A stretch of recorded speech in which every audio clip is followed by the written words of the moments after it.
Punjabi radio USA ਸੁਣ ਰਹੇ ਸਾਰੇ ਹਿਮਾਨਯੋਗ ਅਤੇ ਸਤਿਕਾਰ ਸਰੋਤਿਆਂ ਨੂੰ ਪੰਜਾਬੀ ਰੇਡੀਓ USA ਦੀ ਟੀਮ ਅਤੇ ਮੇਰੇ ਰਾਜਕਰਮਜੀਤ ਸਿੰਘ ਵੱਲੋਂ ਆਪ ਜੀ ਨੂੰ ਬਹੁਤ ਪਿਆਰ ਸਤਿਕਾਰ ਸਹਿਤ ਦੋਨੋਂ ਅੱਜ ਜੋੜ ਕੇ ਨਿੱਘੀ ਜਿਹੀ ਸਤਿ ਸ੍ਰੀ ਅਕਾਲ।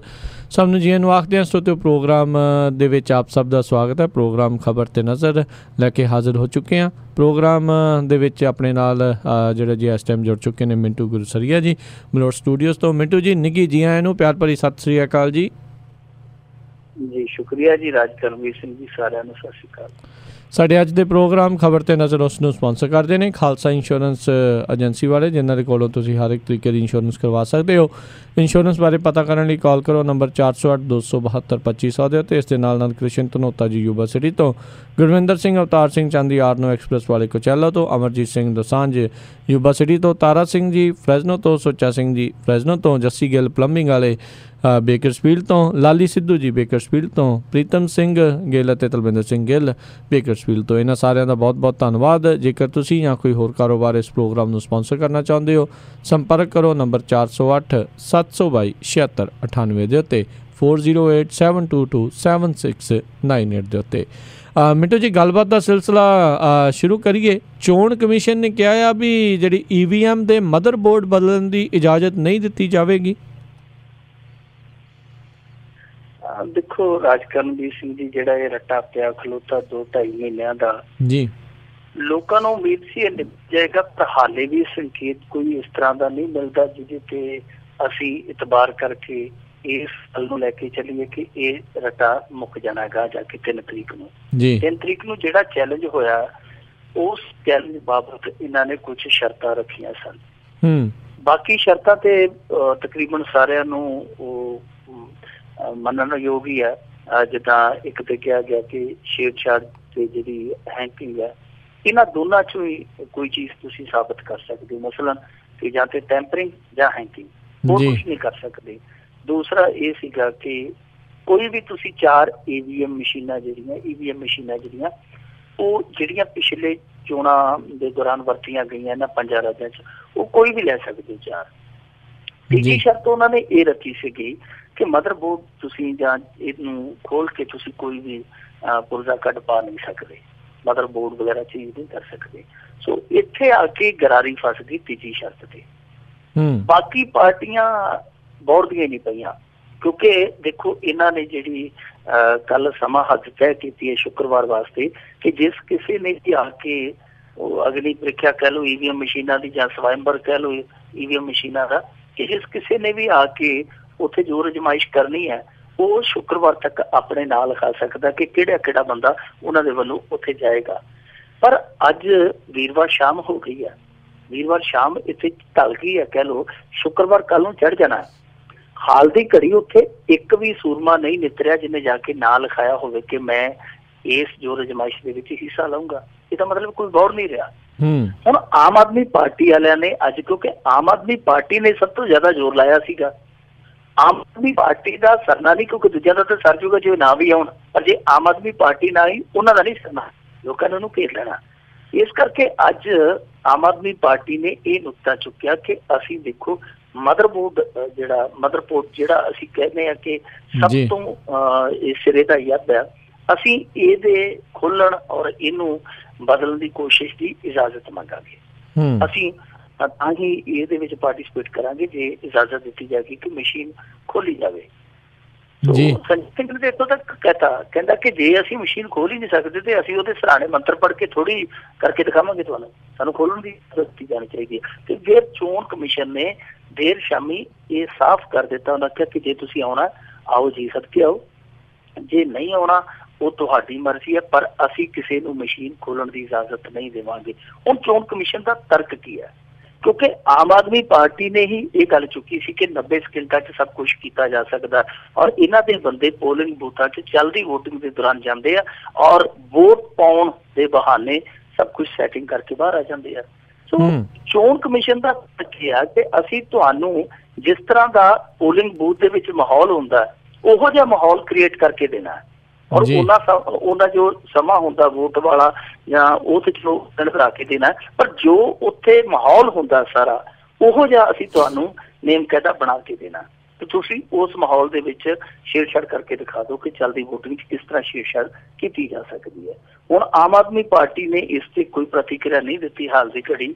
ਜੋ ਚੋਣ ਕਮਿਸ਼ਨ ਨੇ ਸਾਫ਼ ਕੀਤਾ ਕਿ ਅਸੀਂ ਇਸ ਤਰ੍ਹਾਂ ਦੀ ਤੁਹਾਨੂੰ ਖੋਲ ਖਲਈਏ ਦੀ ਇਜਾਜ਼ਤ ਨਹੀਂ ਦੇਵਾਂਗੇ। ਹੁਣ ਸਵੇਰੇ ਪਤਾ ਲੱਗੂਗਾ ਕਿ ਇਸ ਚੈਲੰਜ ਨੂੰ ਕੌਣ ਲੈਂਦਾ, ਕੌਣ ਸਵੀਕਾਰ ਕਰਦਾ, ਕੌਣ ਹੁਣ ਪੈਰ ਪਿੱਛੇ ਖਿੱਚਦਾ ਹੈ। ਪਰ ਹਾਲ ਦੀ ਘੜੀ ਕੋਈ ਵੀ ਬੰਦਾ ਅੱਗੇ ਨਹੀਂ ਆਇਆ, ਕੋਈ ਵੀ ਪਾਰਟੀ ਹੈ ਜਿਹੜੀ ਉਹ ਨਾਂ ਲਿਖਾ ਕੇ ਨਹੀਂ ਲੈ ਕੇ ਅਸੀਂ ਇਸ ਜੋ ਅਜ਼ਮਾਇਸ਼ ਦੇ ਵਿੱਚ ਹਿੱਸਾ ਲਵਾਂਗੇ। ਤੇ ਹੁਣ ਇਹ ਤੋਂ ਜਾਪਦਾ ਆ ਸ਼ੱਕ ਇਹ ਪੈਂਦਾ ਪਿਆ ਕਿ ਕਿਤੇ ਉਹ ਨਾ ਹੋਵੇ ਜਿਵੇਂ ਆਂਦੇ ਹੁੰਦੇ ਆ ਕਿ ਪਹੁੰਚੋਂ ਕੇ ਖੋਤੀ ਜਿੱਥੋਂ ਤੁਰੀ ਉੱਥੇ ਆ ਖਲੋਤੀ। 3 ਤਰੀਕ ਨੂੰ ਕੋਈ ਜਾਵੇ ਨਾ ਤੇ ਗੱਲ ਜਿਹੜੀ ਉਹ ਉੱਥੇ ਦੀ ਉੱਥੇ ਹੀ ਖੜ ਜਾਵੇ। ਦੁਬਿਧਾ ਜਿਹੜੀ ਉਹ ਉਹਦੀ ਦੀ ਉਨੀ ਰਹਿ ਜੇ। ਕੋਈ ਕਵੇ ਕਿ ਇਹਦੇ ਨਾਲ ਛੇੜਛਾੜ ਕੀਤੀ ਜਾ ਸਕਦੀ ਹੈ, ਕੋਈ ਆਖੇ ਨਹੀਂ ਹੋ ਸਕਦੀ, ਤੇ ਫਿਰ ਇਸੇ ਅਖਾਈਏ ਦੇ ਵਿੱਚ ਹੀ ਗੱਲ ਉਹ ਜਿਹੜੀ ਆ ਉਹ ਉੱਥੇ ਦੀ ਜਿਉਂ ਦੀ ਤਿਉਂ ਹੀ ਰਹਿ ਜਾਵੇ। ਜੀ ਜੀ ਬਿਲਕੁਲ। ਲੱਗਦਾ ਨਹੀਂ ਸੀ ਸ਼ਾਇਦ ਆਮ ਆਦਮੀ ਪਾਰਟੀ ਨੂੰ ਵੀ ਚੋਣ ਕਮਿਸ਼ਨ ਵਾਲੇ ਇੱਦਾਂ ਇਜਾਜ਼ਤਾਂ ਜਿਹੜੀਆਂ ਦੇਣਗੇ ਵੀ ਕਰ ਲਓ ਇੱਦਾਂ ਟੈਸਟ ਅਤੇ ਇਹ ਕੁਛ ਹੋਵੇਗਾ। ਪਰ ਜਬ ਜਿੱਦਾਂ ਤੁਸੀਂ ਕਿਹਾ ਲੱਗਦਾ ਨਹੀਂ ਇਹ ਆਉਣ ਵਾਲੇ ਸਮੇਂ 'ਚ ਕਿਤੇ ਦੂਰ ਹੋਣ ਵਾਲਾ ਆ। ਅਗਲੀ ਮਿੰਟੋ ਜੀ ਗੱਲ ਕਰੀਏ ਵੀ ਯੂਪੀ 'ਚ ਦਰਿੰਦਗੀ ਦੀ ਕਹਿੰਦੇ ਇੰਤਹਾ ਆ। ਰਾਹਗੀਰਾਂ ਦੇ ਨਾਲ ਲੁੱਟ ਖਸੁੱਟ ਤੋਂ ਇਲਾਵਾ ਉਤਰੇਗੀ ਅਤੇ ਜਿਹੜੇ ਉੱਤਰ ਰਾਜਾਂ ਵਾਲੇ ਉਹਨਾਂ ਦੇ ਨਾਲ ਗੈਂਗ ਰੇਪ ਅਤੇ ਕਤਲ ਵੀ ਕੀਤਾ ਗਿਆ। ਦੇਖੋ ਰਾਜ ਕਰਨਵੀਰ ਸਿੰਘ ਜੀ, ਜਿਹੜੇ ਲੋਕ ਅਤੀਤ ਤੋਂ ਸਬਕ ਨਹੀਂ ਲੈਂਦੇ, ਅਤੀਤ ਤੋਂ ਸਬਕ ਲੈ ਕੇ ਸੁਧਾਰ ਨਹੀਂ ਕਰਦੇ, ਖਾਸ ਤੌਰ ਤੇ ਜਿਹੜੇ ਹਾਕਮ ਆ ਉਹ ਜਾਂ ਤੇ ਢੀਠ ਹੁੰਦੇ ਆ ਜਾਂ ਫਿਰ ਸ਼ਰਾਰਤੀ ਹੁੰਦੇ ਆ। ਉਹਨਾਂ ਦੀ ਚੁੱਪੀ ਸ਼ਰਾਰਤੀ ਹੁੰਦੀ ਹੈ ਜਾਂ ਫਿਰ ਢੀਠ ਹੁੰਦੇ ਆ ਕਿ ਜੋ ਹੁੰਦਾ ਪਬਲਿਕ ਨਾਲ ਹੁੰਦਾ ਹੋ ਹੀ ਜਾਵੇ। ਇਸੇ ਤਰ੍ਹਾਂ ਦਾ ਇੱਕ ਬਲਾਤਕਾਰ ਦਾ ਮਾਮਲਾ ਪਿਛਲੇ ਸਾਲ ਯੂਪੀ ਦੇ ਵਿੱਚੋਂ ਸਾਹਮਣੇ ਆਇਆ ਸੀਗਾ ਜੀ। ਇਸੇ ਹੀ ਇਲਾਕੇ ਦੇ ਵਿੱਚੋਂ ਬੁਲੰਦ ਸ਼ਹਿਰ ਨੂੰ ਜਾਂਦਾ ਪਿਆ ਸੀ ਇੱਕ ਪਰਿਵਾਰ, ਉਹਨਾਂ ਨੂੰ ਹਾਈਵੇ ਤੇ ਰੋਕਿਆ ਗਿਆ ਔਰ ਇਸੇ ਤਰ੍ਹਾਂ ਦੀ ਹੀ ਦਰਿੰਦਗੀ ਕੀਤੀ ਗਈ। ਹਾਲਾਂਕਿ ਉਸ ਕਾਂਡ ਦੇ ਵਿੱਚ ਕੋਈ ਕਤਲ ਨਹੀਂ ਸੀ ਹੋਇਆ ਜੀ। ਮਰਦਾਂ ਨੂੰ ਬੰਨ੍ਹ ਕੇ ਬੀਬੀਆਂ ਦੇ ਨਾਲ ਰੇਪ ਕੀਤਾ ਗਿਆ ਸੀ, ਗੈਂਗ ਰੇਪ ਕੀਤਾ ਗਿਆ ਸੀ। ਬਾਅਦ ਚੋਂ ਮੁਲਜ਼ਮ ਵੀ ਫੜੇ ਗਏ। ਪਰ ਜਿਹੜੀ ਰਾਤ ਵਾਰਦਾਤ ਹੋਈ ਹੈ ਉਹ ਤੇ ਹਿਰਦੇ ਵਿਦਕ ਹੋਈ ਹੈ। ਹੋਇਆ ਕਿ ਕੋਈ ਇੱਕ ਪਰਿਵਾਰ ਸੀਗਾ ਝੇਵਰ ਉੱਧਰ ਦਾ ਇਲਾਕਾ ਯੂਪੀ ਦਾ, ਉੱਥੋਂ ਉਹ ਬੁਲੰਦ ਸ਼ਹਿਰ ਨੂੰ ਜਾ ਰਿਹਾ ਸੀ। ਕੋਈ ਉਹਨਾਂ ਦੀ ਰਿਸ਼ਤੇਦਾਰੀ ਦੇ ਵਿੱਚੋਂ ਪ੍ਰੈਗਨੈਂਟ ਸੀਗੀ ਬੀਬੀ, ਉਹਦੀ ਡਿਲੀਵਰੀ ਹੋਣੀ ਸੀਗੀ, ਉਹ ਹਸਪਤਾਲ ਦੇ ਵਿੱਚ ਜ਼ੇਰੇ ਇਲਾਜ ਸੀਗੀ। ਉਹ ਪਰਿਵਾਰ ਚੱਲਿਆ ਰਾਤ ਨੂੰ 1-1:30 ਵਜੇ ਆਪਣੇ ਘਰੋਂ, ਪਰ ਥੋੜੀ ਦੂਰ ਹੀ ਗਏ ਆ ਕਿ ਹਾਈਵੇ ਤੇ ਉਹਨਾਂ ਨੇ ਕੁਝ ਚੀਜ਼ ਸੁੱਟੀ ਆ, ਕੋਈ ਕਿਲਕੋਕਾ ਸੁੱਟਿਆ। ਜਿਹੜੇ ਹਾਈਵੇ ਰੋਬਰ ਸੀਗੇ ਉਹਨਾਂ ਨੇ ਕਾਰ ਰੁਕਵਾਉਣ ਤੋਂ ਬਾਅਦ ਕਾਰ ਨੂੰ ਹਾਈਵੇ ਤੋਂ ਅੱਧਾ ਕੁ ਕਿਲੋਮੀਟਰ ਥੱਲੇ ਲੈ ਗਏ ਆ ਤੇ ਫਿਰ ਉੱਥੇ ਜਾ ਕੇ ਜਿਹੜੇ 2 ਮਰਦ ਸੀ ਉਹਨਾਂ ਨੂੰ ਬੰਨ੍ਹ ਦਿੱਤਾ ਬੀਬੀਆਂ ਦੇ ਦੁਪੱਟੇ ਦੇ ਨਾਲ, ਲੁੱਟਮਾਰ ਕੀਤੀ। ਉਸ ਤੋਂ ਬਾਅਦ ਜਿੰਨੀਆਂ ਵੀ ਬੀਬੀਆਂ ਸੀ 3-4 ਉਹਨਾਂ ਦੇ ਨਾਲ ਵਾਰੋ-ਵਾਰੀ ਉਹਨਾਂ ਨੇ ਗੈਂਗ ਰੇਪ ਕੀਤਾ। ਉੱਥੇ ਵਿਰੋਧ ਕੀਤਾ। ਇੱਕ ਜਿਹੜਾ ਟੱਬਰ ਦਾ ਮੁਖੀਆ ਸੀਗਾ ਉਹਨੇ ਵਿਰੋਧ ਜਤਾਇਆ ਤੇ ਉਹ ਜਵਾਕਾਂ ਨੂੰ ਮਾਰ ਦੇਣ ਲੱਗੇ ਸੀ। ਨਾਲ 1-2 ਜਵਾਕ ਸੀਗੇ ਤੇ ਉਹ ਜਿਹੜਾ ਟੱਬਰ ਦਾ ਮੁਖੀਆ ਸੀ ਉਹਨੇ ਆਖਿਆ ਕਿ ਜਵਾਕ ਨੂੰ ਨਾ ਮਾਰੋ, ਜੇ ਤੁਸੀਂ ਕਹਿਣਾ ਤੇ ਮੈਨੂੰ ਕਹਿ ਦਿਓ, ਮੈਂ ਤੁਹਾਨੂੰ ਰੋਕਿਆ ਤੇ ਫਿਰ ਉਹਨਾਂ ਨੇ ਉਹਨੂੰ ਗੋਲੀ ਮਾਰ ਦਿੱਤੀ। ਇਹ ਘਟਨਾ 1:35 ਤੇ ਆ। ਦੱਸਦੇ ਇਹ ਆ ਕਿ 2:30 ਤੇ ਪੁਲਿਸ ਨੂੰ ਸੂਚਿਤ ਕਰ ਦਿੱਤਾ ਗਿਆ ਸੀ, ਪਰ ਪੁਲਿਸ ਹੈ ਜਿਹੜੀ ਉਹ 3:55 ਤੇ ਪਹੁੰਚਦੀ ਹੈ, ਜਦਕਿ ਹਾਈਵੇ ਤੋਂ ਉਹ ਮਸੀਂ 500 ਗਜ ਹਟਵੀਂ ਘਟਨਾ ਥਾਂ ਤੇ ਉਹ ਬੈਠੇ ਸਨ ਪੀੜਤ। ਬਹੁਤ ਹੀ ਇਹ ਨਮੋਸ਼ੀਜਨਕ ਗੱਲ ਹੈ ਯੂਪੀ ਪ੍ਰਸ਼ਾਸਨ ਲਈ ਕਿ ਵੇਖੋ ਜਦੋਂ ਤੱਕ ਲਟੇਰੇ ਤੁਰੇ ਉੱਥੋਂ ਘਟਨਾ ਸਥਲ ਤੋਂ ਰਾਜ ਕਰਨਵੀਰ ਸਿੰਘ ਜੀ, ਉਦੋਂ ਲਗਭਗ 4 ਵੱਜ ਚੁੱਕੇ ਸੀ। ਅੱਜ ਕੱਲ੍ਹ ਦੇ ਦਿਨਾਂ 'ਚ 5 ਵਜੇ ਦਿਨ ਚੜ੍ਹ ਜਾਂਦਾ ਹੈ, ਚਿੱਟਾ ਦਿਨ ਹੋ ਜਾਂਦਾ 5 ਵਜੇ। ਬਾਵਜੂਦ ਇਸ ਦੇ ਕਿ ਸਾਰੇ ਇਲਾਕੇ 'ਚ ਘੇਰਾਬੰਦੀ ਵੀ ਕਰ ਦਿੱਤੀ ਗਈ, ਲੁਟੇਰੇ ਫਿਰ ਵੀ ਨਹੀਂ ਫੜੇ ਗਏ। ਹੁਣ ਸਭ ਤੋਂ ਵੱਡੀ ਗੱਲ ਜਿਹੜੀ ਹੈ, ਸਭ ਤੋਂ ਵੱਡਾ ਸਵਾਲ ਹੈ ਜਿਹੜਾ ਉਹ ਇਹ ਹੈ ਕਿ ਜਦੋਂ ਇਸ ਇਲਾਕੇ ਦੇ ਵਿੱਚ ਖਾਸ ਤੌਰ ਤੇ ਬੁਲੰਦ ਸ਼ਹਿਰ ਨੂੰ ਜਾਂਦੇ ਹਾਈਵੇ ਤੇ ਰਾਹ ਤੇ ਉਹ ਆਪ ਹੀ ਪੁਲਿਸੀਏ ਮੰਨਦੇ ਆ ਕਿ ਇੱਥੇ ਅਕਸਰ ਇਹੋ ਜਿਹੀਆਂ ਵਾਰਦਾਤਾਂ ਹੁੰਦੀਆਂ ਰਹਿੰਦੀਆਂ ਤੇ ਜਿਹੜੇ ਹਾਈਵੇ ਰੋਬਰ ਆ ਉਹ ਇਸ ਤਰ੍ਹਾਂ ਦੀਆਂ ਘਟਨਾਵਾਂ ਨੂੰ ਅੰਜਾਮ ਦਿੰਦੇ ਰਹਿੰਦੇ ਆ। ਜਦੋਂ ਤੁਹਾਨੂੰ ਪਤਾ ਇਲਮ ਹੈ ਇਸ ਗੱਲ ਦਾ ਕਿ ਇਲਾਕਾ ਜਿਹੜਾ ਸੈਂਸਿਟਿਵ ਆ, ਘੱਟੋ ਘੱਟ ਇਸ ਇਲਾਕੇ ਦੇ ਵਿੱਚ ਤੇ ਤੁਸੀਂ ਪੱਕੀ ਪੈਟਰੋਲਿੰਗ ਲਾ ਸਕਦੇ ਹੋ ਨਾ, ਜਿੱਥੇ ਤੁਹਾਨੂੰ ਲੱਗਦਾ ਕਿ ਇਸ ਹਾਈਵੇ ਤੇ ਇਸ ਇਲਾਕੇ ਦੇ ਵਿੱਚ ਖਤਰਾ ਬਹੁਤ ਜ਼ਿਆਦਾ ਆ, ਆਮ ਰਾਹਗੀਰਾਂ ਨੂੰ ਲੁੱਟਿਆ ਜਾ ਸਕਦਾ। ਔਰ ਹੁਣ ਤੇ ਲੁੱਟਣ ਦੇ ਨਾਲ ਨਾਲ ਉਹਨਾਂ ਦੇ ਨਾਲ ਵਹਿਸ਼ਤ ਵੀ ਕੀਤੀ ਜਾਂਦੀ ਹੈ, ਉਹਨਾਂ ਦੇ ਨਾਲ ਦਰਿੰਦਗੀ ਵੀ ਕੀਤੀ ਜਾਂਦੀ ਹੈ। ਸੋ ਇਹਨਾਂ ਇਲਾਕਿਆਂ 'ਚ ਗਸ਼ਤ ਵਧਾ ਦੇਣੀ ਚਾਹੀਦੀ ਸੀ ਔਰ ਨਿਯਮਿਤ ਰੂਪ ਦੇ ਵਿੱਚ ਗਸ਼ਤ ਹੋਣੀ ਚਾਹੀਦੀ ਸੀ। ਪਰ ਅਫਸੋਸ ਦੀ ਗੱਲ ਇਹਨਾਂ ਨੇ ਕੰਮ ਸ਼ੁਰੂ ਨਹੀਂ ਕੀਤਾ ਤੇ ਇਹ ਭਾਣਾ ਵਰਤ ਗਿਆ, ਪਰ ਪੂਰਾ ਦੇਸ਼ ਹਿੱਲ ਗਿਆ ਇਸ ਘਟਨਾ ਦੇ ਨਾਲ। ਇੱਕ ਵਾਰ ਜੀ ਮਿੰਟੂ ਜੀ, ਅਗਲੀ ਆਪਾਂ ਗੱਲ ਕਰੀਏ ਵੀ ਮੇਜਰ ਗੋਗੋਈ ਨੂੰ ਮਿਲੇ ਇਨਾਮ ਤੋਂ ਬਾਅਦ ਜੀਪ ਨਾਲ ਬੰਨਿਆ ਮੁੰਡਾ ਪਹੁੰਚਿਆ ਮਨੁੱਖੀ ਅਧਿਕਾਰ ਕਮਿਸ਼ਨ ਦੇ ਕੋਲ।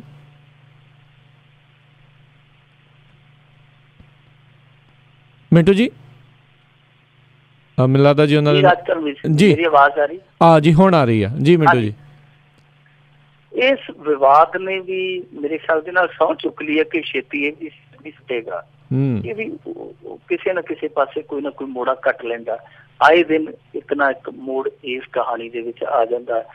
ਹੁਣ ਦੇਖੋ, ਮੇਜਰ ਗੋਗੋਈ ਨੂੰ ਪੁਰਸਕਾਰ ਦਿੱਤਾ ਗਿਆ, ਪ੍ਰਸ਼ੰਸਾ ਪੱਤਰ ਦਿੱਤਾ ਗਿਆ, ਸਨਮਾਨ ਕੀਤਾ ਗਿਆ ਔਰ ਬਕਾਇਦਾ ਗੋਗੋਈ ਹੈ ਜਿਹੜਾ ਉਹ ਪ੍ਰੈਸ ਕਾਨਫਰੰਸ ਦੇ ਵਿੱਚ ਆਉਂਦਾ ਹੈ। ਉਹਨੇ ਸਾਰੀ ਉਸ ਘਟਨਾ ਦਾ ਵਿਖਿਆਨ ਕੀਤਾ। ਇਹ ਗੱਲ ਕਹੀ ਕਿ ਇਹ ਜਿਹੜਾ ਮੁੰਡਾ ਸੀਗਾ ਪੱਥਰਬਾਜ਼ਾਂ ਨੂੰ ਲੀਡ ਕਰਦਾ ਪਿਆ ਸੀਗਾ ਔਰ ਸਾਨੂੰ ਲੱਗਦਾ ਸੀ, ਕਿਉਂਕਿ ਇਹਨਾਂ ਦੀ ਤਾਦਾਦ ਬਹੁਤ ਜ਼ਿਆਦਾ ਸੀਗੀ ਪੱਥਰਬਾਜ਼ਾਂ ਦੀ, ਕਿ ਜੇ ਅਸੀਂ ਕੁਝ ਇਹੋ ਜਿਹਾ ਨਾ ਕੀਤਾ, ਬਚਾਅ ਨਾ ਕੀਤਾ ਤੇ ਜਾਨੀ ਨੁਕਸਾਨ ਬਹੁਤ ਹੋਊਗਾ। ਸੋ ਇਸ ਕਰਕੇ ਜਿਹੜਾ ਲੀਡ ਕਰਦਾ ਪਿਆ ਸੀ, ਸਭ ਨੂੰ ਉਕਸਾਉਂਦਾ ਪਿਆ ਸੀਗਾ, ਅਸੀਂ ਇਹਨੂੰ ਕਾਬੂ ਕਰਕੇ ਬੋਨਟ ਤੇ ਬੰਨ ਦਿੱਤਾ। ਸਾਡਾ ਵੀ ਬਚਾਅ ਹੋ ਗਿਆ, ਪੱਥਰਬਾਜ਼ਾਂ ਦਾ ਵੀ ਬਚਾਅ ਹੋ ਗਿਆ।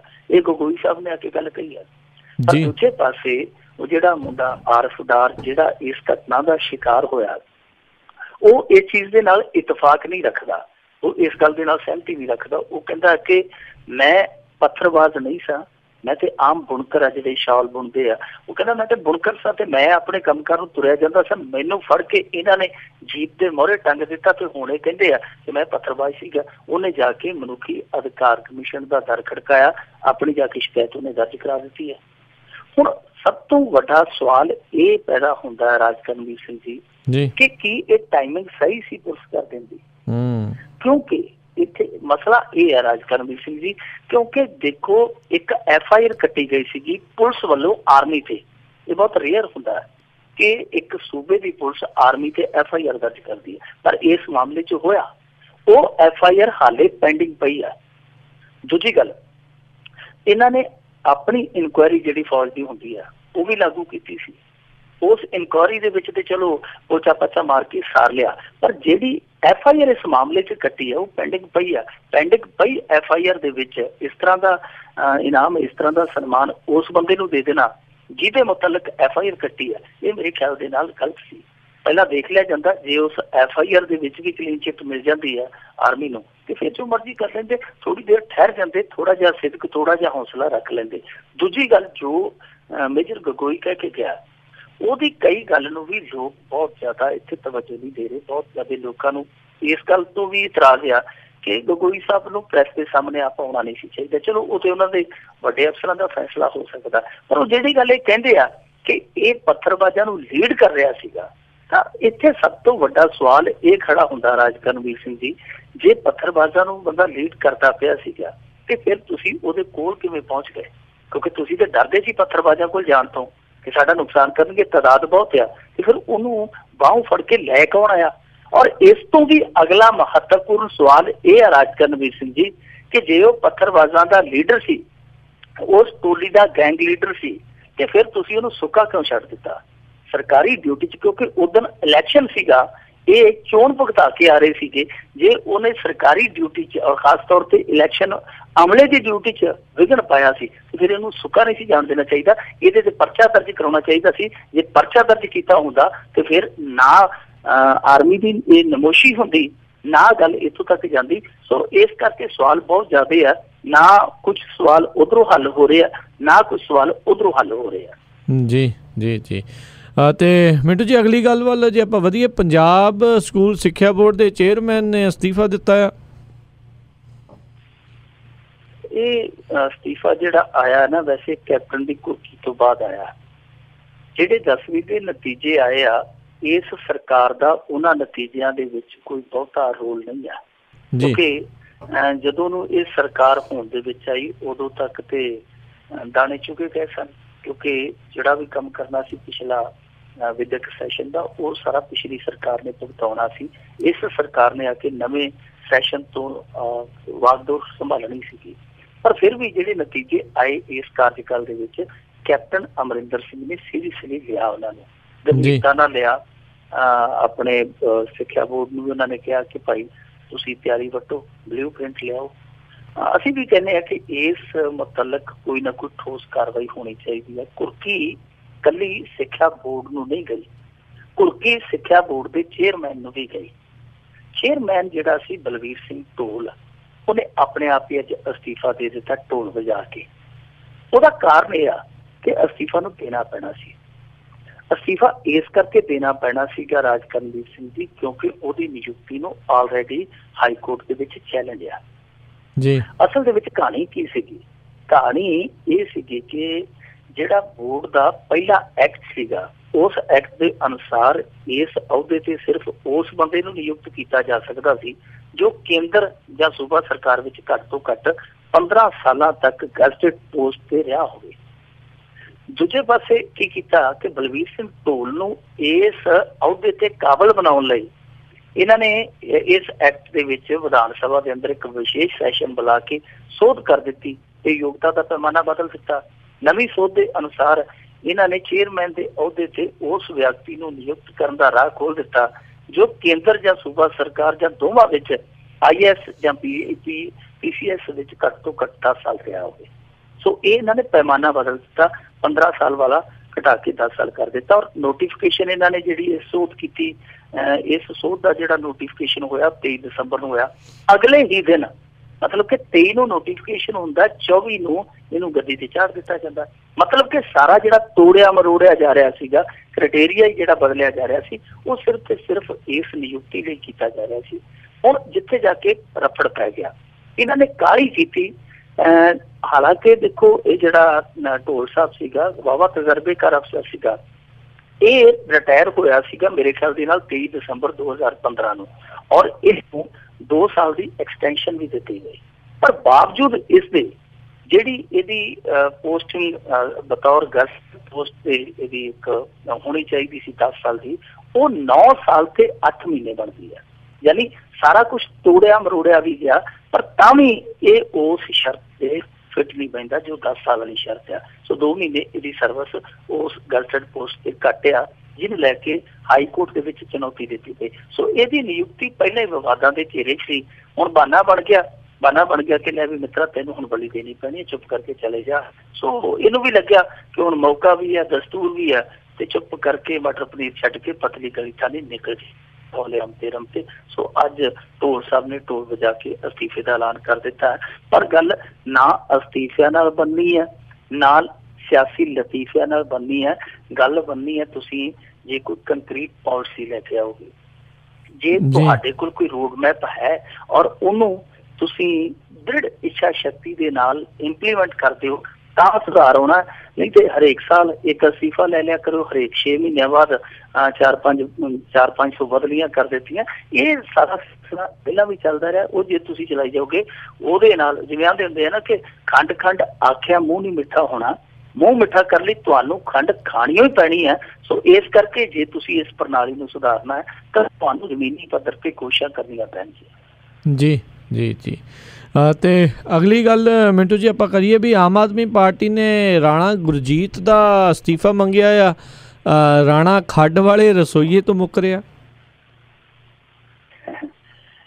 ਦੇਖੋ ਅੱਜ ਕੱਲ ਤੇ ਇੱਥੇ ਜੁਮਲੇ ਹੀ ਬਣ ਗਏ ਆ ਜੀ। ਉਹ ਕਹਿੰਦੇ ਆ ਜੀ ਕਿ ਅੱਜ ਟਾਈਟਲ ਬੜਾ ਵਧੀਆ ਲੱਗਾ ਸੀ ਨਾ ਖਬਰ ਦਾ ਕਿ ਖੱਡ ਵਾਲੀ ਮਿਸ਼ਰੀ ਜਿਹੜੀ ਡਿੱਗੀ ਉਹ ਰਾਣਾ ਸ਼ੂਗਰ ਮਿਲਸ ਦੇ ਹਿੱਸੇ ਤੇ ਲੋਕਾਂ ਨੇ ਉਹ ਗਾਣਾ ਸੀ ਨਾ ਤੂੰ ਮੇਰੀ ਖੰਡ ਮਿਸ਼ਰੀ, ਤੇ ਉਹ ਕਹਿੰਦੇ ਕਿ ਤੂੰ ਮੇਰੀ ਖੱਡ ਮਿਸ਼ਰੀ, ਉਹ ਗਾਣਾ ਗਾਉਣ ਲੱਗ ਪਿਆ ਅੱਜ ਕੱਲ ਜੀ। ਉਹ ਕਾਫੀ ਇਸ ਖਬਰ ਨੇ ਅੱਜ ਟ੍ਰੈਂਡ ਕੀਤਾ, ਬਹੁਤ ਜ਼ਿਆਦਾ ਨਮੋਸ਼ੀ ਹੋਈ ਕਾਂਗਰਸ ਨੂੰ ਇਸ ਖਬਰ ਦੇ ਨਾਲ। ਪਰ ਸ਼ਾਮ ਪੈਂਦਿਆਂ ਲੋਹੜੇ ਵੇਲੇ ਤੋਂ ਬਾਅਦ ਰਾਣਾ ਗੁਰਜੀਤ ਸਿੰਘ ਨੇ ਪ੍ਰੈਸ ਕਾਨਫਰੰਸ ਕੀਤੀ। ਪ੍ਰੈਸ ਕਾਨਫਰੰਸ ਕਰਕੇ ਆਖਿਆ ਕਿ ਇਹ ਜਿਹੜੇ ਮੁਲਾਜ਼ਮ ਆ ਇਹ ਮੇਰੇ ਕੋਲ ਪਹਿਲਾਂ ਕੰਮ ਕਰਦੇ ਸਨ ਪਰ ਹੁਣ ਮੇਥੋਂ ਇਹ ਚਲੇ ਗਏ ਆ, ਯਾਨੀ ਮੇਥੋਂ ਲਾਂਭੇ ਹੋ ਗਏ ਆ, ਇਹ ਦੂਸਰੇ ਪਾਰਟਨਰ ਦੇ ਨਾਲ ਕੰਮ ਕਰਦੇ ਆ। ਹੁਣ ਦੇਖੋ ਕਿਹਦੇ ਨਾਲ ਕੰਮ ਕਰਦੇ ਆ, ਕਿਹਦੇ ਨਾਲ ਕੰਮ ਨਹੀਂ ਕਰਦੇ, ਉਹ ਵੱਖਰੀਆਂ ਗੱਲਾਂ। ਹੁਣ ਤੇ ਕਹਿ ਦੇਣਗੇ ਕਿ ਉਹ ਤੇ ਜੀ ਯੂਪੀ 'ਚ ਗਏ 2 ਸਾਲ ਹੋ ਗਏ, ਕੁਛ ਵੀ ਕਿਹਾ ਜਾ ਸਕਦਾ। ਉਹ ਤੇ ਸਿਆਸੀ ਪੈਂਤੜੇਬਾਜ਼ੀਆਂ ਜਿਹੜੀਆਂ ਹੁੰਦੀਆਂ, ਜਿਹੜਾ ਉੱਥੇ ਕੋਈ ਪੱਕੇ ਰਜਿਸਟਰ ਲੱਗੇ ਆ ਕਿ ਰਸੋਈਏ ਨੇ ਸਾਲ ਦੀ, ਮਹੀਨੇ ਦੀ, ਹਫ਼ਤੇ ਦੀ, ਹਰੇਕ ਦਿਨ ਦੀ ਹਾਜ਼ਰੀ ਲਾਈ ਆ, ਉੱਥੇ ਉੱਕਾ ਪੁੱਕਾ ਕੰਮ ਚੱਲਦਾ। ਔਰ ਇੱਥੇ ਇਹੋ ਜਿਹੇ ਲੋਕ ਵੀ ਆ ਜਿਨ੍ਹਾਂ ਦੇ ਨੌਕਰਾਂ ਦੇ ਨਾਮ ਸੈਂਕੜੇ ਕਿੱਲੇ ਜ਼ਮੀਨ ਸੀ, ਸਾਡੇ ਇਲਾਕੇ 'ਚ ਇੱਕ ਬਹੁਤ ਵੱਡੇ ਸਿਆਸੀ ਘਰ ਨੇ ਇਸੇ ਤਰ੍ਹਾਂ ਹੀ ਕੀਤਾ ਸੀ ਤੇ ਉਹਨਾਂ ਦਾ ਬੰਦਾ ਜਿਹੜਾ ਉਹ ਮਰਨਾਊ ਹੋ ਗਿਆ, ਬਿਲਕੁਲ ਮਰਨ ਕਿਨਾਰੇ ਸੀਗਾ। ਤੇ ਜਦੋਂ ਉਹਨਾਂ ਦੀ ਵਕੀਲਾਂ ਦੀ ਟੀਮ ਉਹਦੇ ਸਰਾਣੇ ਜਾ ਕੇ ਖੜ ਗਈ, ਉਹਨੂੰ ਕਿਹਾ ਕਿ ਲਾ ਦਿੱਤਾ। ਮੈਂ ਕਿਹਾ ਜੀ ਕੀ ਹੈ? ਉਹਨੇ ਆਖਿਆ ਫਲਾਣੇ ਪਿੰਡ ਫਲਾਣੀ ਸਟੇਟ ਦੇ ਵਿੱਚ ਤੇਰੇ ਨਾਂ ਤੇ ਇੰਨੀ ਜ਼ਮੀਨ ਸੀ ਤੇ ਉਹ ਭਾਵੇਂ ਹੋਰ ਦਿਨ ਕੁਝ ਕੱਢ ਜਾਂਦਾ ਪਰ ਇਸ ਹੌਂਕੇ ਦੇ ਨਾਲ ਹੀ ਮਰ ਗਿਆ ਕਿ ਮੈਂ ਤੇ ਸਰਦਾਰਾਂ ਦੇ ਬਰੋਬਰ ਸਰਦਾਰ ਸਾਂ ਤੇ ਮੈਂ ਤੇ ਸਾਰੀ ਜ਼ਿੰਦਗੀ ਉਹਨਾਂ ਦੀਆਂ ਮੱਝਾਂ ਨੂੰ ਪੱਠੇ ਪਾਉਂਦਾ ਰਿਹਾ। ਸੋ ਇਸ ਤਰ੍ਹਾਂ ਦੀਆਂ ਕਹਾਣੀਆਂ ਬਹੁਤ ਨੇ ਕਿ ਡਰਾਈਵਰਾਂ ਦੇ ਨਾਂ ਸ਼ੇਅਰ ਕੀਤੇ ਹੋਏ ਆ, ਨੌਕਰਾਂ ਦੇ ਨਾਂ ਸ਼ੇਅਰ ਕੀਤੇ, ਔਰ ਕੁਛ ਇਹੋ ਜਿਹੇ ਲੋਕਾਂ ਦੇ ਨਾਮ ਵੀ ਇੱਥੇ ਬੱਸਾਂ ਦੇ ਪਰਮਿਟ ਬੋਲਦੇ ਰਹੇ ਆ ਜਿਨ੍ਹਾਂ ਨੂੰ ਪਤਾ ਹੀ ਨਹੀਂ, ਅਹਿਸਾਸ ਨਹੀਂ, ਖੁਦ ਬੱਸਾਂ ਨੂੰ ਪੈਂਚਰ ਲਾਉਣ ਵਾਲੇ ਬੱਸਾਂ ਦੇ ਮਾਲਕ ਰਹੇ ਕਾਗਜ਼ਾਂ ਦੇ ਵਿੱਚ। ਇਹ ਸਭ ਕੁਛ ਚੱਲਦਾ ਰਿਹਾ, ਸਿਆਸਤ ਦਾ ਹਿੱਸਾ। ਹੁਣ ਇਹ ਨਹੀਂ ਪਤਾ ਕਿ ਇਹ ਰਸੋਈਆ ਹੁਣ ਇਹਨਾਂ ਦੀ ਰਸੋਈ ਦਾ ਸ਼ਿੰਗਾਰ ਸੀ ਜਾਂ ਇਹ ਸਾਬਕਾ ਸ਼ਿੰਗਾਰ ਸੀ, ਪਰ ਰਾਣਾ ਗੁਰਜੀਤ ਨੇ ਅੱਜ ਇਸ ਗੱਲ ਨੂੰ ਰੱਦ ਕਰ ਦਿੱਤਾ ਕਿ ਉਹ ਮੌਜੂਦਾ ਕੰਮ ਸੀ, ਮੌਜੂਦਾ ਰਸੋਈਆ ਸੀ। ਪਰ ਉਹਨੇ ਇਸ ਗੱਲੋਂ ਇਨਕਾਰ ਨਹੀਂ ਕੀਤਾ ਕਿ ਮੇਰੇ ਕੋਲ ਕੰਮ ਨਹੀਂ ਕਰਦਾ ਰਿਹਾ। ਸੋ ਦੂਜੇ ਪਾਸੇ ਇਸ ਚੀਜ਼ ਨੂੰ ਲੈ ਕੇ ਆਮ ਆਦਮੀ ਪਾਰਟੀ ਨੇ ਅੱਜ ਕਾਂਗਰਸ ਘੇਰੀ ਆ। ਸੁਖਪਾਲ ਸਿੰਘ ਖਹਿਰਾ ਨੇ ਤੇ ਸਿੱਧੇ ਰੂਪ ਦੇ ਵਿੱਚ ਆਖ ਦਿੱਤਾ ਕਿ ਰਾਣਾ ਗੁਰਜੀਤ ਅਸਤੀਫਾ ਦੇਵੇ ਤੇ ਜੇ ਉਹਨੇ ਅਸਤੀਫਾ ਨਾ ਦਿੱਤਾ ਤੇ ਫਿਰ ਅਸੀਂ ਇਹਦਾ ਘਰ ਘੇਰਾਂਗੇ। ਦੂਜੇ ਪਾਸੇ ਇਕੱਲੀ ਆਮ ਆਦਮੀ ਪਾਰਟੀ ਨਹੀਂ, ਜਿਹੜਾ ਮਨੋਰੰਜਨ ਕਾਲੀਆ ਭਾਰਤੀ ਜਨਤਾ ਪਾਰਟੀ ਦਾ ਸਿਰਕੱਢ ਆਗੂ, ਉਹਨੇ ਕੈਪਟਨ ਅਮਰਿੰਦਰ ਸਿੰਘ ਨੂੰ ਘੇਰਿਆ ਕਿ ਕੈਪਟਨ ਅਮਰਿੰਦਰ ਸਿੰਘ ਕੋਲੇ ਮਾਈਨਿੰਗ ਵਿਭਾਗ ਆ, ਕੈਪਟਨ ਅਮਰਿੰਦਰ ਸਿੰਘ ਖੁਦ ਜ਼ਿੰਮੇਵਾਰੀ ਉੱਤੇ। ਪਰ ਕਮਾਲ ਦੀ ਗੱਲ ਇਹ ਆ ਕਿ ਸਾਰੀਆਂ ਪਾਰਟੀਆਂ ਬੋਲਣ ਡਈਆਂ, ਇੱਕੋ ਹੀ ਪਾਰਟੀ ਨਹੀਂ ਬੋਲਦੀ ਪਈ। ਉਹ ਕਿਹੜੀ ਪਾਰਟੀ ਆ? ਉਹ ਆ ਅਕਾਲੀ ਪਾਰਟੀ। ਅਕਾਲੀ ਦਲ ਦੇ ਕੁਛ ਤਰਜਮਾਨ ਟੈਲੀਵਿਜ਼ਨ ਚੈਨਲਾਂ ਤੇ ਆ ਕੇ ਤੇ ਡਿਬੇਟ 'ਚ ਹਿੱਸਾ ਲੈ ਰਹੇ ਆ, ਪਰ ਖੁੱਲੇ ਰੂਪ ਦੇ ਵਿੱਚ, ਅਧਿਕਾਰਤ ਰੂਪ ਦੇ ਵਿੱਚ ਅੱਜ ਦੀ ਘੜੀ ਤੱਕ ਉਹਨਾਂ ਦਾ ਕੋਈ ਬਿਆਨ ਨਹੀਂ ਆਇਆ। ਕੱਲ ਨੂੰ ਆ ਜਾਵੇ ਤੇ ਕੁਛ ਕਿਹਾ ਨਹੀਂ ਜਾ ਸਕਦਾ। ਪਰ ਅਕਾਲੀਆਂ ਦੀ ਚੁੱਪੀ ਇਸ ਮੁੱਦੇ ਤੇ ਅੱਜ ਦੁਪਹਿਰ ਤੱਕ ਬਣੀ ਰਹੀ ਜੀ। ਹੁਣ ਸਭ ਤੋਂ ਵੱਡੀ ਗੱਲ ਤੇ ਸਭ ਤੋਂ ਜ਼ਰੂਰੀ ਗੱਲ ਜਿਹੜੀ ਰਾਜ ਕਰਨਵੀਰ ਸਿੰਘ ਦੀ, ਉਹ ਇਹ ਆ ਕਿ ਅਸ਼ੰਕਾ ਸੰਸਾ ਲੋਕਾਂ ਨੂੰ ਇਹੋ ਜਿਹਾ ਸੀਗਾ ਕਿ ਬੋਲੀਕਾਰ ਫਰਜ਼ੀ ਖੜੇ ਕੀਤੇ ਜਾ ਸਕਦੇ, ਉਹ ਸ਼ੰਕਾ ਸੰਸਾ ਠੀਕ ਹੋਇਆ, ਠੀਕ ਸਾਬਤ ਹੋਇਆ।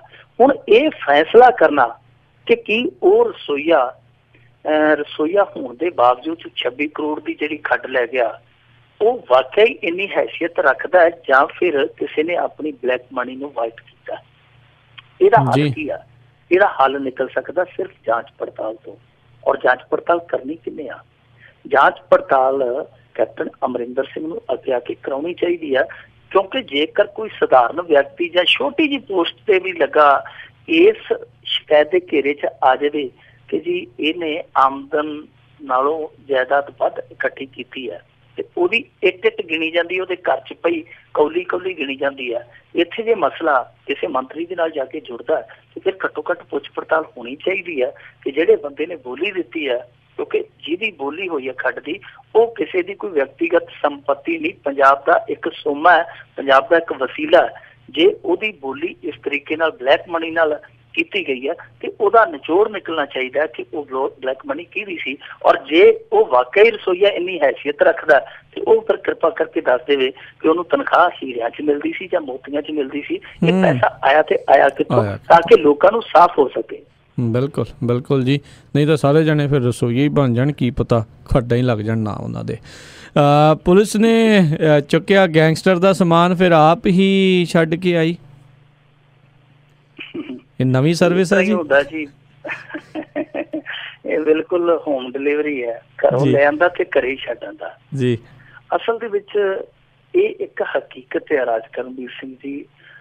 ਬਹੁਤ ਵਿਗੜਾਇਲ ਬੰਦੇ ਜਦੋਂ ਜੇਲ੍ਹਾਂ 'ਚ ਚਲੇ ਜਾਂਦੇ ਆ, ਨਾ ਸਿਰਫ ਉਹਨਾਂ ਨੇ ਮਸ਼ਕਤੀ ਉੱਥੇ ਕੈਦੀ ਰੱਖੇ ਹੁੰਦੇ, ਮਸ਼ਕਤੀ ਕਹਿ ਦਿੰਦੇ ਨੌਕਰ ਨੂੰ, ਸੇਵਾਦਾਰ ਨੂੰ, ਨਾ ਮਸ਼ਕਤੀ ਸਿਰਫ ਉਹਨਾਂ ਨੇ ਕੈਦੀ ਰੱਖੇ ਹੁੰਦੇ ਆ, ਬਲਕਿ ਛੋਟੇ ਮੁਲਾਜ਼ਮ ਜਿਹੜੇ ਉਹ ਵੀ ਉਹਨਾਂ ਦੇ ਮਸ਼ਕਤੀਆਂ ਤਰ੍ਹਾਂ ਹੀ ਕੰਮ ਕਰਦੇ ਆ ਕਿ ਲਿਆ ਬਾਹਰੋਂ ਆਹ ਚੀਜ਼ ਫੜ ਕੇ ਲਿਆ, ਆਹ ਚੀਜ਼ ਫੜ ਕੇ ਲਿਆ, ਆਹ ਵਿੱਚੋਂ ਤੂੰ ਬੱਤਾ ਪੀ ਲਈ ਗੋਲੀ ਵਾਲਾ, ਬਾਕੀ ਲਿਆ ਸਮਾਨ, ਇਸ ਤਰ੍ਹਾਂ ਹੀ ਕੰਮ ਕਰਦੇ ਆ। ਔਰ ਇਹਦੀ ਇੱਕ ਮਿਸਾਲ ਉਗੜਵੀਂ ਹੈ ਜਿਹੜੀ ਬਣ ਗਈ, ਆਹ ਦੇਖ ਸਕਦੇ ਹਾਂ ਆਪਾਂ। ਅਸਲ ਦੇ ਵਿੱਚ ਚੰਡੀਗੜ੍ਹ ਪੁਲਿਸ ਨੇ, ਇਹ ਕੋਈ ਗੈਂਗਸਟਰ ਸੀਗਾ, ਸ਼ਾਇਦ ਮੋਹਾਲੀ ਪੁਲਿਸ ਸੀਗੀ, ਉਸ ਪੁਲਿਸ ਨੇ ਇੱਕ ਗੈਂਗਸਟਰ ਸੀਗਾ, ਕੋਈ ਭੁੱਪੀ ਗੈਂਗਸਟਰ ਦਾ ਸਮਾਨ ਘਰੋਂ ਚੁੱਕ ਲਿਆਂਦਾ, ਇਹ ਦਬਾਅ ਬਣਾਉਣ ਲਈ ਕਿ ਉਹ ਸਰੈਂਡਰ ਕਰ ਦੇਵੇ। ਕਿਉਂਕਿ ਦਬਾਅ ਬਣਾਉਣ ਦਾ ਢੰਗ ਹੁੰਦਾ, ਕਈ ਵਾਰੀ ਕੀ ਹੁੰਦਾ ਕਿ ਕਿਸੇ ਦਾ ਕੋਈ ਜੀਅ ਫੜ ਲੈਂਦੇ ਆ, ਜੀਅ ਹਿਰਾਸਤ 'ਚ ਲੈ ਲੈਂਦੇ ਆ ਤਾਂ ਕਿ ਅਗਲੇ ਨੂੰ ਥੋੜ੍ਹਾ ਜਿਹਾ ਦਬਾਅ ਮਹਿਸੂਸ ਹੋਵੇ ਜਾਂ ਸਮਾਜਿਕ ਲੱਜਾ ਮਹਿਸੂਸ ਹੋਵੇ ਤੇ ਉਹ ਪੁਲਿਸ ਦੇ ਅੱਗੇ ਆ ਕੇ ਸਮਰਪਣ ਕਰ ਦੇਵੇ। ਇਹ ਪੁਲਿਸ ਦੀ ਇੱਕ ਰਣਨੀਤਿਕ ਚਾਲਬਾਜ਼ੀ ਹੁੰਦੀ ਹੈ। ਸੋ ਇਸ ਗੈਂਗਸਟਰ ਤੇ ਦਬਾਅ ਪਾਉਣ ਲਈ ਇਹ ਸੀਗਾ, ਇੱਕ ਕੋਈ ਕਾਲਾ ਬਲੌਂਗੀ ਸੀਗਾ, ਇਹਨਾਂ ਦੋਵਾਂ ਤੇ ਦਬਾਅ ਬਣਾਉਣ ਲਈ ਇਸ ਤਰ੍ਹਾਂ ਦੀ ਇਹਨਾਂ ਨੇ ਕੁਵਦ ਆਰੰਭੀ ਕਿ ਭੁੱਪੀ ਗੈਂਗਸਟਰ ਸੀ ਜਿਹੜਾ, ਉਹਦੇ ਘਰ ਦੇ ਵਿੱਚੋਂ ਇਹਨਾਂ ਨੇ ਟਰਾਲੀਆਂ 'ਚ ਸਮਾਨ ਪਾ ਲਿਆ, ਸਮਾਨ ਪਾ ਕੇ ਥਾਣੇ ਲੈ ਆਏ। ਹਾਲੇ ਸਮਾਨ ਥਾਣੇ ਦੇ ਵਿਹੜੇ 'ਚ ਪੁੱਜਾ ਸੀ ਤੇ ਥਾਣੇਦਾਰ ਨੇ ਮੇਰੇ ਖਿਆਲ ਦੇ ਨਾਲ ਪਾਣੀ ਦਾ ਘੁੱਟ ਨਹੀਂ ਪੀਤਾ ਹੋਣਾ ਕਿ ਪਿੱਛੋਂ ਟੈਲੀਫੋਨ ਆ ਗਿਆ ਜੀ। ਟੈਲੀਫੋਨ ਕਰਨ ਵਾਲਾ ਕੌਣ ਸੀ? ਟੈਲੀਫੋਨ ਕਰਨ ਵਾਲਾ ਉਸ ਇਲਾਕੇ ਦਾ ਕੋਈ ਵਿਧਾਇਕ ਸੀ। ਵਿਧਾਇਕ ਸਾਹਿਬ ਨੇ ਗੱਜ ਵੱਜ ਕੇ ਕਿਹਾ, ਉਹਨੇ ਕਿਹਾ ਬੰਦਾ ਉਹਦਾ ਪੁੱਤ ਬਣ ਕੇ ਇਹ ਸਮਾਨ ਜਿਹੜਾ ਜਿੱਥੋਂ ਲਿਆ ਉੱਥੇ ਛੱਡਿਆ।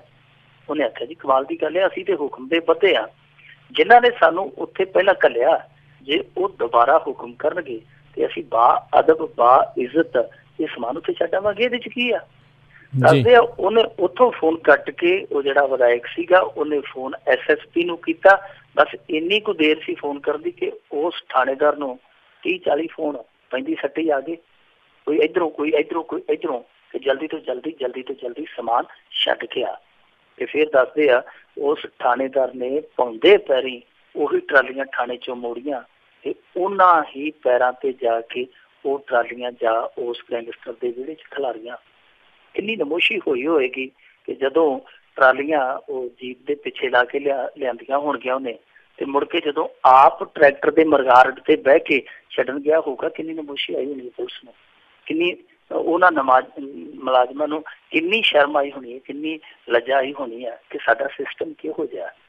ਜਿਵੇਂ ਪੰਜਾਬੀ ਦਾ ਮੁਹਾਵਰਾ, ਮਾਂ ਦੀ ਸੌਂਕਣ ਧੀ ਦੀ ਸਹੇਲੀ। ਇੱਕ ਪਾਸੇ ਤੇ ਪੁਲਿਸ ਨੂੰ ਕਹਿੰਦੇ ਆ ਗੈਂਗਸਟਰਾਂ ਦਾ ਖਾਤਮਾ ਕਰ ਦਿਓ, ਗੈਂਗਸਟਰਾਂ ਨੂੰ ਖਤਮ ਕਰ ਦਿਓ, STF ਬਣਾਤੀ, ਆਹ ਫਲਾਣਾ ਇਹਨਾਂ ਨੇ ਤਾਣਾ ਬੁਣਤਾ, ਹੁਣ ਅਸੀਂ ਆਹ ਲੈ ਆਵਾਂਗੇ, ਪਾਸਕੋ ਲੈ ਆਵਾਂਗੇ, ਕਾਸਕੋ ਲੈ ਆਵਾਂਗੇ, ਪਤਾ ਨਹੀਂ ਕੀ ਲੈ ਆਵਾਂਗੇ। ਤੇ ਦੂਜੇ ਪਾਸੇ ਜੇ ਪੁਲਿਸ ਕੋਈ ਐਕਸ਼ਨ ਲੈਂਦੀ ਹੈ, ਕੋਈ ਦਬਾਅ ਬਣਾਉਣ ਦੀ ਕੋਸ਼ਿਸ਼ ਕਰਦੀ ਹੈ, ਇਹਨਾਂ ਤੇ ਆਪਦੇ ਬੰਦੇ ਵਿਚਾੜੇ ਆ ਜਾਂਦੇ ਆ। ਸੋ ਕੈਪਟਨ ਅਮਰਿੰਦਰ ਸਿੰਘ ਨੂੰ ਹੁਣ ਦੇਖੋ, ਪਤਾ ਨਹੀਂ ਉਹ ਵਿਧਾਇਕ ਕਿਹੜੀ ਪਾਰਟੀ ਨਾਲ ਹੋਵੇ, ਵਿਧਾਇਕ ਤਾਂ ਵਿਧਾਇਕ ਆ, ਕੈਪਟਨ ਅਮਰਿੰਦਰ ਸਿੰਘ ਨੂੰ ਇਹਨਾਂ ਚੀਜ਼ਾਂ ਦਾ ਨੋਟਿਸ ਲੈਣਾ ਚਾਹੀਦਾ। ਹੋਮ ਮਿਨਿਸਟਰੀ ਉਹਦੇ ਕੋਲ ਆ ਕਿ ਇਹ ਆਖਰ ਹੋ ਕੀ ਰਿਹਾ। ਅੱਗੇ ਕੈਪਟਨ ਅਮਰਿੰਦਰ ਸਿੰਘ ਦੇ ਰਾਜ ਨੂੰ ਇਸੇ ਕਰਕੇ ਪਸੰਦ ਕੀਤਾ ਜਾਂਦਾ ਸੀ ਕਿ ਇੱਕ ਵਾਰੀ ਦੱਸਦੇ ਆ ਕਿ ਕਿਸੇ SSP ਨੇ ਸਿਫਾਰਿਸ਼ ਤੇ ਫੀਮ ਛੱਡਤੀ ਸੀ, ਤੇ ਜਦੋਂ ਕੈਪਟਨ ਅਮਰਿੰਦਰ ਸਿੰਘ ਨੂੰ ਪਤਾ ਲੱਗਿਆ ਸੀ ਤੇ ਇਹਨੇ ਉਸ SSP ਨੂੰ ਟੈਲੀਫੋਨ ਕੀਤਾ ਸੀ ਕਿ ਜਾਂ ਤੇ ਦੁਬਾਰਾ ਫੜ ਕੇ ਉਸ ਬੰਦੇ ਤੇ ਚਲਾਨ ਕਰ ਦੇ, ਤੇ ਨਹੀਂ ਤੇ ਉਹ ਜਿਹੜੀ ਫੀਮ ਤੇਰੇ ਤੇ ਪਵਾ ਦੇਣੀ ਹੈ। ਦੱਸਦੇ ਆ ਕਿ ਮੁੜ ਕੇ ਉਸੇ ਪੈਰਾਂ ਤੇ ਲਿਜਾ ਕੇ ਬੰਦਾ ਖੜਾ ਕੇ ਉਹਨੇ ਚਲਾਨ ਕੀਤਾ ਸੀ SSP ਨੇ। ਲੋਕੀ ਇਹੋ ਜਿਹੀਆਂ ਚੀਜ਼ਾਂ ਨੂੰ ਮੰਨਦੇ ਸਨ ਕਿ ਕੈਪਟਨ ਅਮਰਿੰਦਰ ਸਿੰਘ ਇਹਨਾਂ ਗੱਲਾਂ ਦਾ ਲਿਹਾਜ਼ ਨਹੀਂ ਕਰਦਾ। ਪਰ ਜਿਹੜਾ ਆਹ ਰਾਜ ਸ਼ੁਰੂ ਹੋਇਆ, ਹਾਲਾਂਕਿ ਸ਼ੁਰੂਆਤ ਆ, ਅਸੀਂ ਬਹੁਤੀ ਨਿੰਦਿਆ ਨਹੀਂ ਕਰ ਸਕਦੇ, ਆਲੋਚਨਾ ਨਹੀਂ ਕਰ ਸਕਦੇ, ਪਰ ਆਹ ਜਿਹੜਾ ਰਾਜ ਸ਼ੁਰੂ ਹੋਇਆ, ਜੋ ਕੈਪਟਨ ਅਮਰਿੰਦਰ ਸਿੰਘ ਦਾ ਰਾਜ ਉਡੀਕਿਆ ਜਾ ਰਿਹਾ ਸੀ, ਉਸ ਉਡੀਕ ਤੋਂ ਇਹ ਮੁਤਫਿਕ ਰਾਜ ਆ, ਇਹ ਵੱਖਰਾ ਰਾਜ ਆ। ਲੋਕ ਇਸ ਰਾਜ ਦੀ ਆਸ ਨਹੀਂ ਸੀ ਕਰਦੇ ਜੋ ਇਸ ਰਾਜ ਦੀ ਸ਼ੁਰੂਆਤ ਹੋਈ ਹੈ। ਸੋ ਇਸ ਸ਼ੁਰੂਆਤ ਨੂੰ ਜੇ ਵਧੀਆ ਅੰਜਾਮ ਤੱਕ ਪਹੁੰਚਾਉਣਾ ਕੈਪਟਨ ਅਮਰਿੰਦਰ ਸਿੰਘ ਨੇ, ਤੇ ਫਿਰ ਮੇਰੇ ਖਿਆਲ ਦੇ ਨਾਲ ਇਸ ਰਾਜ ਪ੍ਰਣਾਲੀ ਨੂੰ, ਇਸ ਕਾਰਜ ਪ੍ਰਣਾਲੀ ਨੂੰ ਬਦਲਾ ਦੇਣਾ ਪਵੇਗਾ ਤੇ ਰੰਗ ਢੰਗ ਚੇਂਜ ਕਰਨੇ ਪੈਣਗੇ। ਜੀ ਮਿੰਟੋ ਜੀ, ਅਗਲੀ ਆਪਾਂ ਗੱਲ ਕਰੀਏ, ਪੰਜਾਬ ਦੇ ਕੁਝ ਸਿਆਸੀ ਆਗੂ ਨਹੀਂ ਛੱਡ ਰਹੇ ਸਰਕਾਰੀ ਆਲਣੇ। ਛੜਾ ਜੇਠ ਨਹੀਂ ਛੱਡਦਾ ਕਬਜ਼ਾ 5 ਕਨਾਲਾਂ ਦਾ, ਇਹ ਬਹੁਤ ਪੁਰਾਣਾ ਗੀਤ ਸੀਗਾ। ਸ਼ਾਇਦ ਫਿਰ ਇਹਨਾਂ ਨੇ ਉਸੇ ਗੀਤ ਤੇ ਅਮਲ ਕੀਤਾ ਕਿ ਇਹ ਕਬਜ਼ਾ ਨਹੀਂ ਛੱਡਣਾ ਚਾਹੀਦਾ। ਦਰਅਸਲ ਕੀ ਆ ਰਾਜਕਰਨਵੀਰ ਸਿੰਘ ਜੀ, ਕਿ ਜਿਹੜਾ ਵਿਧਾਇਕ ਜਿੱਤ ਜਾਂਦਾ, ਜਿਹੜਾ ਮੰਤਰੀ ਬਣ ਜਾਂਦਾ ਜਾਂ ਓਪੋਜੀਸ਼ਨ ਦਾ ਲੀਡਰ ਬਣ ਜਾਂਦਾ, ਹਰੇਕ ਨੂੰ ਅਹੁਦੇ ਦੇ ਪੱਧਰ ਦੇ ਹਿਸਾਬ ਨਾਲ ਸਹੂਲਤਾਂ ਦਿੱਤੀਆਂ ਜਾਂਦੀਆਂ। ਜਿਹੜੇ ਵਿਧਾਇਕ ਮਿਲਦੇ ਆ, ਉਹ ਵਿਧਾਇਕ ਬਣਦੇ ਆ, ਉਹਨਾਂ ਨੂੰ ਬੰਗਲੇ ਮਿਲਦੇ ਆ, ਫਲੈਟ ਮਿਲਦੇ ਆ। ਪਰ ਜਦੋਂ ਉਹ ਸਾਬਕਾ ਹੋ ਜਾਂਦੇ ਆ, ਕਾਨੂੰਨ ਦੇ ਮੁਤਾਬਕ, ਕਾਇਦੇ ਦੇ ਮੁਤਾਬਕ ਉਹਨਾਂ ਨੂੰ ਤੁਰੰਤ ਉਹ ਸਰਕਾਰੀ ਜਿੰਨੀਆਂ ਵੀ ਸਹੂਲਤਾਂ ਹੁੰਦੀਆਂ ਛੱਡਣੀਆਂ ਚਾਹੀਦੀਆਂ ਵੀ ਆ ਔਰ ਛੱਡਣੀਆਂ ਪੈਂਦੀਆਂ ਵੀ ਆ। ਪਰ ਸਾਡੇ ਇੱਥੇ ਉਲਟ ਹੁੰਦਾ, ਸਾਡੇ ਤੇ ਇੱਥੇ ਇਹ ਹਿਸਾਬ ਕਿਤਾਬ ਆ ਕਿ ਛੱਡਣਾ ਤੇ ਛੱਡੋ, ਇਹ ਅੱਗੇ ਵੀ ਹੱਥ ਪਾਉਂਦੇ ਆ ਕਿ ਗਾਂ ਵੀ ਜਿਹੜਾ ਕੁਛ ਕਿਸੇ ਦੇ ਹਿੱਸੇ ਦਾ ਉਹ ਵੀ ਸਾਡੇ ਪਰਾਂ ਥੱਲੇ ਆ ਜਾਵੇ। ਹੁਣ ਜਿਹੜਾ ਇੱਥੋਂ ਨਿਕਲ ਕੇ ਆਇਆ ਚਿੱਠਾ ਵਿਧਾਨ ਸਭਾ ਦੇ ਸੁਪਰਡੈਂਟ ਵੱਲੋਂ ਜਿਹੜੀ ਸੂਚੀ ਜਾਰੀ ਕੀਤੀ ਗਈ ਹੈ, ਉਹ ਹੈਰਾਨ ਕਰਦੀ ਹੈ ਕਿ 10 ਸਾਬਕਾ ਵਿਧਾਇਕ ਆ, ਜਿਨ੍ਹਾਂ ਦੇ ਵਿੱਚ ਮੇਰੇ ਖਿਆਲ ਦੇ ਨਾਲ 5 ਹੈਗੇ ਆ ਕਾਂਗਰਸੀ, 4 ਅਕਾਲੀ ਆ ਤੇ ਇੱਕ ਦਾ ਪਤਾ ਨਹੀਂ ਕਿਹੜਾ। ਇਸ ਤਰ੍ਹਾਂ 10 ਨੇ ਕੁੱਲ 10 ਵਿਧਾਇਕ ਆ ਜਿਹੜੇ ਕਿ ਸਾਬਕਾ ਹੋ ਚੁੱਕੇ ਆ, ਮਤਲਬ ਕਿ ਇਹਨਾਂ ਇਲੈਕਸ਼ਨਾਂ ਦੇ ਵਿੱਚ ਉਹਨਾਂ ਨੂੰ ਹਾਰ ਮਿਲੀ ਹੈ ਜਾਂ ਪਿਛਲੇ ਇਲੈਕਸ਼ਨ ਦੇ ਵਿੱਚ ਉਹ ਹਾਰ ਚੁੱਕੇ ਆ, ਪਰ ਜਿਹੜੇ ਉਹਨਾਂ ਨੂੰ ਸਰਕਾਰੀ ਨਿਵਾਸ ਮਿਲੇ ਆ ਉਹ ਉਹਨਾਂ ਚੋਂ ਆਪਣਾ ਪ੍ਰਵਾਸ ਛੱਡਣ ਦੀ ਉਹ ਜ਼ਹਿਮਤ ਹੀ ਨਹੀਂ ਚੁੱਕਦੇ ਪਏ। ਔਰ ਕਮਾਲ ਦੀ ਗੱਲ ਹੈ ਕਿ ਇਸ ਵਕਫੇ ਦੇ ਦੌਰਾਨ 3 ਵਾਰੀ ਇਹਨਾਂ 10 ਵਿਧਾਇਕਾਂ ਨੂੰ ਬੇਦਖਲੀ ਨੋਟਿਸ ਭਾਵ ਕੇ ਮਕਾਨ ਖਾਲੀ ਕਰਨ ਦੇ ਜਿਹੜੇ ਨੋਟਿਸ ਹੁੰਦੇ ਉਹ ਭੇਜੇ ਗਏ 3 ਵਾਰੀ। ਪਰ ਬਾਵਜੂਦ ਇਸ ਦੇ ਕਿ ਉਹਨਾਂ ਦੇ ਕੰਨ ਤੇ ਜੂੰ ਨਹੀਂ ਸਰਕੀ, ਉਹ ਜਿਉਂ ਦੇ ਤਿਉਂ ਬੈਠੇ ਉੱਥੇ। ਹੁਣ ਆਪਾਂ ਕਹਿ ਦਿੰਦੇ ਹਾਂ ਕਿ ਇਹ ਕੰਮ ਕਰਨਾ ਜੀ ਸਰਕਾਰ ਨੇ ਜਾਂ ਅਦਾਲਤ ਨੇ। ਹਰ ਇੱਕ ਨਿੱਕਾ ਨਿੱਕਾ ਕੰਮ ਅਦਾਲਤ ਤੇ ਨਹੀਂ ਛੱਡਿਆ ਜਾ ਸਕਦਾ। ਇਹ ਕੰਮ ਹੈ ਸਰਕਾਰੀ ਮਸ਼ੀਨਰੀ ਦਾ, ਸੱਤਾਧਾਰੀਆਂ ਦਾ। ਪਰ ਇਹ ਸੱਤਾਧਾਰੀ ਕਰਨ ਕੀ? ਜਿਹੜੇ 10 ਸਰਕਾਰੀ ਆਲਣੇ ਮੱਲ ਕੇ ਬੈਠੇ ਆ ਉਹਨਾਂ ਦੇ ਵਿੱਚ ਇੱਕ ਮੋਤੀ ਮਹਿਲ ਦੀ ਮਲਿਕਾ ਵੀ ਆ, ਬੀਬੀ ਪ੍ਰਨੀਤ ਕੌਰ। ਹੁਣ ਕਹੂਗਾ ਕੌਣ?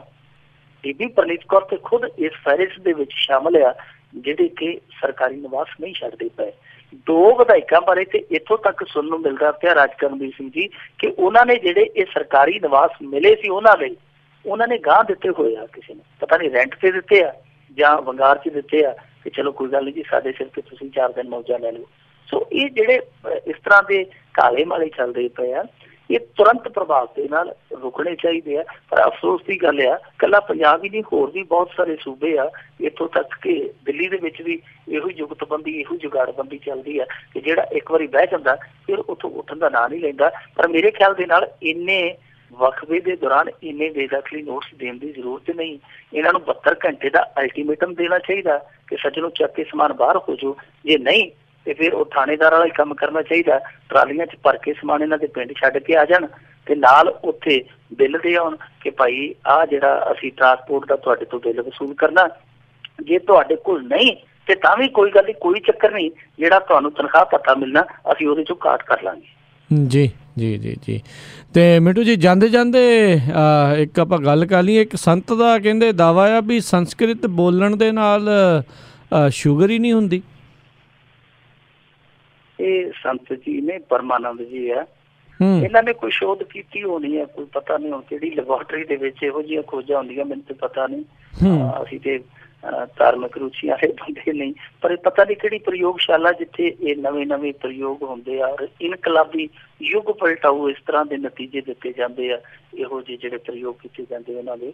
ਇਹ ਪਰਮਾਨੰਦ ਜੀ ਨੇ ਔਰ ਇਹਨਾਂ ਨੇ ਨਵਾਂ ਪ੍ਰਯੋਗ ਕੀਤਾ। ਇਹ ਕਹਿੰਦੇ ਆ ਕਿ ਜੇਕਰ ਤੁਸੀਂ ਸੰਸਕ੍ਰਿਤ ਭਾਸ਼ਾ ਬੋਲੋਗੇ ਔਰ ਉਹਦੇ ਨਾਲ ਤੁਹਾਡੀਆਂ ਜਿਹੜੀਆਂ ਅੰਤੜੀਆਂ ਉਹ ਬਹੁਤ ਵਧੀਆ ਢੰਗ ਨਾਲ ਖੁੱਲ੍ਹ ਜਾਣਗੀਆਂ ਤੇ ਇਹਦਾ ਸਿੱਟਾ ਇਹ ਹੋਏਗਾ ਕਿ ਤੁਹਾਨੂੰ ਡਾਇਬਟੀਜ਼ ਯਾਨੀ ਸ਼ੂਗਰ ਨਹੀਂ ਹੋਏਗੀ, ਤੁਸੀਂ ਸ਼ੂਗਰ ਮੁਕਤ ਰਹੋਗੇ। ਔਰ ਪਰਮਾਨੰਦ ਜੀ ਤੇ ਇਹ ਵੀ ਕਹਿੰਦੇ ਆ ਕਿ ਜੇ ਤੁਸੀਂ ਔਖੇ ਸੌਖੇ ਹੋ ਕੇ ਨਕਸਲੀਆਂ ਨੂੰ ਸੰਸਕ੍ਰਿਤ ਸਿਖਾ ਦਿਓ ਤੇ ਪੱਕੀ ਗੱਲ ਆ ਕਹਿੰਦਾ ਕਿ ਉਹ ਹਥਿਆਰ ਸੁੱਟ ਦੇਣਗੇ। ਹੁਣ ਉਹਨਾਂ ਨੂੰ ਜਾ ਕੇ ਉੱਥੇ ਸੰਸਕ੍ਰਿਤ ਸਿਖਾਉਣ ਗਿਆ ਬੰਦਾ ਮੁੜਾਊਗਾ ਪਹਿਲਾਂ ਤੇ ਇਹ ਪੁੱਛਣ ਵਾਲਾ ਹੋਵੇ ਜਾਊ ਕਿਹੜਾ ਉਹਨਾਂ ਦੇ ਲਾਗੇ, ਟੱਲੀ ਕਿਹੜਾ ਬੰਨੂਗਾ। ਪਰ ਫਿਰ ਵੀ ਬਾਬਾ ਜੀ ਉਹ ਜਿਹੜੇ ਉਹ ਆਪਦੇ ਸ਼ੋਅ ਤੇ ਕਾਇਮ ਨੇ, ਉਹ ਕਹਿੰਦੇ ਕਿ ਸੰਸਕ੍ਰਿਤ ਤੁਹਾਨੂੰ ਬੋਲਣੀ ਚਾਹੀਦੀ ਹੈ ਔਰ ਸੰਸਕ੍ਰਿਤ ਉਹ ਕਹਿੰਦੇ ਕਿ ਇਹਨੂੰ ਰਾਸ਼ਟਰੀ ਭਾਸ਼ਾ ਦਾ ਦਰਜਾ ਦੇਣਾ ਚਾਹੀਦਾ। ਯਾਨੀ ਰਾਸ਼ਟਰੀ ਭਾਸ਼ਾ ਵੀ ਉਹਨਾਂ ਦੇ ਕਹਿਣ ਦਾ ਮਤਲਬ 2 ਕਰ ਦਿਓ, ਹਿੰਦੀ ਤੇ ਸੰਸਕ੍ਰਿਤ ਚਾਰ ਲਾ ਕੇ ਇਹਨਾਂ ਦਾ ਲੇਵਾਜਾ ਕਰਕੇ ਕਰ ਦਿਓ। ਹਿਸਾਬ ਕਿਤਾਬ ਉਹ ਦੱਸਿਆ ਨਹੀਂ ਉਹਨਾਂ ਨੇ ਸਪਸ਼ਟ ਤੌਰ ਤੇ ਕਿ ਕਿੱਦਾਂ ਰਾਸ਼ਟਰੀ ਭਾਸ਼ਾ ਕੀਤੀ ਜਾਵੇ, ਹਿੰਦੀ ਕੱਢੀ ਜਾਵੇ ਜਾਂ ਸੰਸਕ੍ਰਿਤ ਰੱਖੀ ਜਾਵੇ, ਉਹਦਾ ਹੱਲ ਨਹੀਂ ਸੁਝਾਇਆ। ਪਰ ਉਹ ਕਹਿੰਦੇ ਆ ਕਿ ਤੁਸੀਂ ਸੰਸਕ੍ਰਿਤ ਬੋਲੀ ਚੱਲੋ, ਅਗਲੇ ਨੂੰ ਸਮਝ ਆਵੇ ਜਾਂ ਨਾ ਆਵੇ, ਤੁਸੀਂ ਕੰਮ ਕੀਤੀ ਚਲੋ ਆਪਦਾ। ਔਰ ਜੇ ਕੋਈ ਅੰਗਰੇਜ਼ ਵੀ ਮਿਲਦਾ ਤਾਂ ਵੀ ਸੰਸਕ੍ਰਿਤ ਅੱਗੇ ਬੋਲ ਕੇ ਤੁਸੀਂ ਆਪਣਾ ਫਰਜ਼ ਨਿਭਾ ਦਿਓ।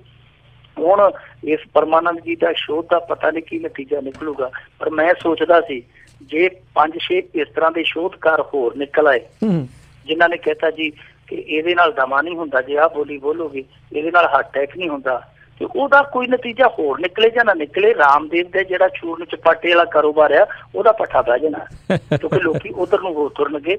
ਸੋ ਇਹਦੇ ਲਈ ਜ਼ਰੂਰੀ ਹੈ ਕਿ ਸ਼ੋਧਕਾਰਾਂ ਨੂੰ ਥੋੜਾ ਜਿਹਾ ਸੰਭਲ ਕੇ ਚੱਲਣ ਦੀ ਜ਼ਰੂਰਤ ਆ। ਉਂਝ ਮੈਂ ਦੱਸ ਦੇਵਾਂ ਰਾਜਕਰਨਵੀਰ ਸਿੰਘ ਜੀ, ਅੱਜ ਹੀ ਇੱਕ ਖੋਜੀ ਮੀਡੀਆ ਰਿਪੋਰਟ ਦੇ ਵਿੱਚ ਖੁਲਾਸਾ ਹੋਇਆ ਕਿ ਇਹਨਾਂ 3 ਸਾਲਾਂ ਦੇ ਦੌਰਾਨ 2000 ਏਕੜ ਜ਼ਮੀਨ ਰਾਮਦੇਵ ਉਹਨਾਂ ਰਾਜਾਂ 'ਚ ਫ੍ਰੀ ਲੈ ਗਿਆ ਜਿਨ੍ਹਾਂ ਰਾਜਾਂ ਦੇ ਵਿੱਚ ਭਾਰਤੀ ਜਨਤਾ ਪਾਰਟੀ ਦੀ ਸਰਕਾਰ ਆ, ਔਰ 300 ਕਰੋੜ ਰੁਪਈਆ ਉਹਨੂੰ ਛੋਟ ਦੇ ਰੂਪ 'ਚ ਸਮਾਪਤੀਆਂ ਜਿਹੜੀਆਂ ਦੇ ਦਿੱਤੀਆਂ ਗਈਆਂ। ਮੈਨੂੰ ਲੱਗਦਾ ਜਿਹੜੀ ਯੁੱਗ ਪਲਟਾਊ ਸ਼ੋਧ ਇਹਨੇ ਯੁੱਗ ਪਲਟਾਊ ਆਵਿਸ਼ਕਾਰ ਕੀਤਾ ਇਸ ਪਰਮਾਨੰਦ ਜੀ ਨੇ, ਇਹਨੂੰ ਵੀ ਕੁਛ ਨਾ ਕੁਛ ਜ਼ਰੂਰ ਦਿੱਤਾ ਜਾਏਗਾ। ਬਿਲਕੁਲ ਜੀ, ਇੰਨਾ ਤਾਂ ਬਣਦਾ ਆ, ਇੱਦਾਂ ਕਿੱਦਾਂ ਨਾਮ ਮਿਲੇ। ਅਤੇ ਮਿੰਟੂ ਜੀ ਬਹੁਤ ਬਹੁਤ ਤੁਹਾਡਾ ਧੰਨਵਾਦ, ਤੁਸੀਂ ਸਾਡੇ ਨਾਲ ਜੁੜੇ, ਇਹਨਾਂ ਖਬਰਾਂ ਬਾਰੇ ਸਾਨੂੰ ਵਿਸਤਾਰ ਜਾਣਕਾਰੀਆਂ ਦਿੱਤੀਆਂ। ਅਗਲੀ ਵਾਰ ਤੱਕ ਲਈ ਤੁਹਾਡਾ ਬਹੁਤ ਬਹੁਤ ਧੰਨਵਾਦ, ਬੜੀ ਮਿਹਰਬਾਨੀ। ਸਤਿ ਸ਼੍ਰੀ ਅਕਾਲ ਜੀ। ਸ਼ੁਕਰੀਆ, ਸਤਿ ਸ਼੍ਰੀ ਅਕਾਲ। ਅਤੇ ਸਰੋਤਿਓ, ਇੱਥੇ ਹੀ ਸਾਡਾ ਅੱਜ ਦਾ ਇਹ ਪ੍ਰੋਗਰਾਮ ਉਹ ਵੀ ਹੁਣ ਸਮਾਪਤ ਹੈ। ਹੁਣ ਮੈਨੂੰ ਰਾਜਕਰਮਵੀਰ ਸਿੰਘ ਨੂੰ ਵੀ ਇਜਾਜ਼ਤ ਦਿਓ। ਮੇਰੇ ਵੱਲੋਂ ਵੀ ਤੁਹਾਨੂੰ ਸਾਰਿਆਂ ਨੂੰ ਬਹੁਤ ਪਿਆਰ ਸਤਿਕਾਰ ਸਹਿਤ ਦੋਨੋਂ ਹੱਥ ਜੋੜ ਕੇ ਨਿੱਕੀ ਜਿਹੀ ਸਤਿ ਸ਼੍ਰੀ ਅਕਾਲ। ਜਿੰਨੇ ਵਾਸਤੇ ਰਹੋ, ਹੱਸਦੇ ਖੇਲਦੇ ਰਹੋ ਅਤੇ ਸੁਣਦੇ ਰਹੋ ਪੰਜਾਬੀ ਰੇਡੀਓ USA।